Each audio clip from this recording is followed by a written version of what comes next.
جاوید صاحب آپ مجھے یہ بتائیں کہ کہا یہ جا رہا ہے کہ یہ عوامی رد عمل تھا پاکستان تحریک انصاف کے جو لیڈرز ہیں جو کارکن ہیں، دوسری طرف وہ یہ بھی کہہ رہے ہیں کہ یہ ایجنسیوں کی سازش تھی، آخر یہ ہے کیا؟ دیکھو پچھلے 11 مہینے سے جو سیاست پاکستان میں ہو رہی ہے یہ اس کا نتیجہ تھا۔ 11 مہینے میں بنیادی طور پہ پاکستان میں سیاست کیا ہوئی؟ سیاست یہ ہوئی کہ عمران خان نے ایک سیاسی ایجنڈا تیار کیا اور اس کے تحت انہوں نے اینٹی اسٹیبلشمنٹ اور آرمی کے بیانیہ گھڑا،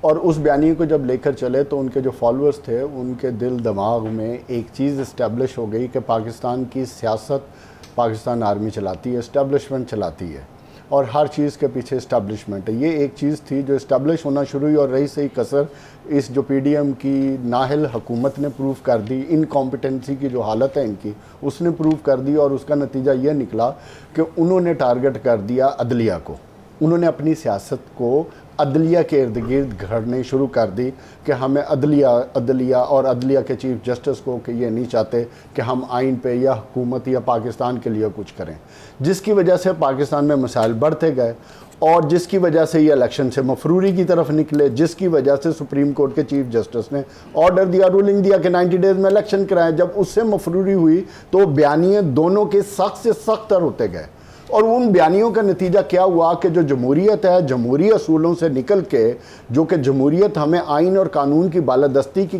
بات بتاتی ہے، ہم نے اس کو کہانی سمجھ کے اڑا دیا، اور ہم نے کہا نہیں ہم تو آرمی ایکٹ میں جائیں گے، ہم تو آرمی ایکٹ میں کیوں کہ ماضی میں آپ کو یاد ہوگا ہم نے کرپشن کے بیانیے بنائے۔ اب پچھلے 2 دنوں سے بیانیہ بن رہا ہے شر پسندی اور اینٹی پاکستان۔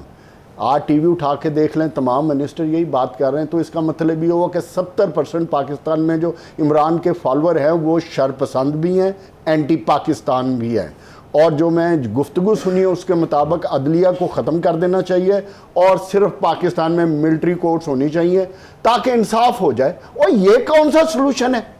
اگر آپ جمہوریت اور اس 1973 کے آئین کو مانتے ہو تو یہ سلوشن نہیں ہے۔ سلوشن آپ کو تو پارلیمنٹ کو یہ بل پاس کرنا چاہیے تھا، جس طرح آپ کو یاد ہوگا سر، انگلینڈ میں آج سے 4 سال پہلے جب یہ فسادات ہوئے تو انہوں نے 1 ہفتے میں قانون پاس کیا، اور 1 ہفتے کے اندر کورٹس نے سزائیں دی۔ بھئی آپ ایسا قانون لے کر آئیں، ملٹری کورٹس کی طرف لے جا رہے ہیں ایک ایسا بیانیہ کہ جیسے پاکستان میں وہی پرانی روایتی سیاست ہے کہ غداری، کبھی نواز شریف غدار تھا، نواز شریف کا یہ آپ اس کو صرف ایک پوائنٹ آپ دیکھو کہ آج سے 1 سال پہلے یہ سارے کرپٹ تھے، آج یہ سارے آب زمزم میں نہا کر پویتر ہو کے سارے پاک صاف ہو گئے۔ اسی طرح آج یہ سارے غدار ہیں، تو آپ دیکھیے گا سال بعد کیا ہوگا۔ ایڈ کرنا چاہ رہے ہیں جی؟ میں اس پہ ایڈ کرنا چاہتا ہوں جی، یہ بالکل غلط بات کر رہا ہے جو بات آپ نے کی ہے۔ آپ نے تو انارکی والی بات کی ہے، آپ نے کہا جاوید صاحب بات کرنے دیں، جاوید صاحب اس طرح نہیں ہوتا۔ جاوید صاحب آپ کی بات مکمل ہو گئی ہے۔ خیر جو بھائی آپ نے جو کہنا تھا کہہ دیا نا جی۔ میں نے محترمہ آپ نے مجھے بتایا کہ عمران خان نے کیا کہا۔ جی، عمران خان نے کہا کہ عوام زیادہ ہیں، پولیس کم ہے، آ جاؤ۔ بالکل اس آ جاؤ میں جو پکچر پینٹ ہوتی ہے وہ میں نے عرض کی ہے، پہلے بھی گھرا دو، جلا دو، جھنڈا لگا دو۔ میری بات سنیں، مجھے میڈیا سے رائے لینی ہے۔ بات یہ ہے کہ موجودہ جو صورتحال ہے، آپ سب میری بات سے اتفاق کریں گے کہ جو حالات پیدا ہوئے ہیں اس میں یہ دیکھا جانا چاہیے تھا کہ خان صاحب کو آگے آ کر